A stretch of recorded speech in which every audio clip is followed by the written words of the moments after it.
السلام علیکم دوستو.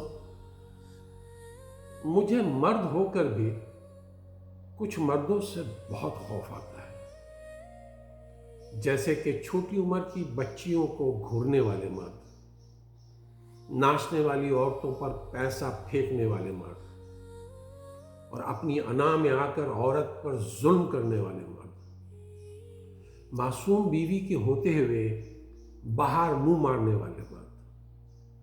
وحشت ہوتی ہے مجھے ایسے مردوں سے. اللہ تعالیٰ سب کو ہدایت دے اور ہمارے معاشرے کو بہترین مرد، مسلم مرد، ایسے مرد جو باغیرت ہے، جس کو اللہ تعالیٰ نے الرجال قوامون کی جو بات قرآن میں کہی ہے اس پہ ثابت ہو.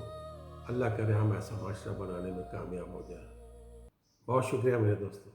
السلام علیکم ورحمۃ اللہ وبرکاتہ.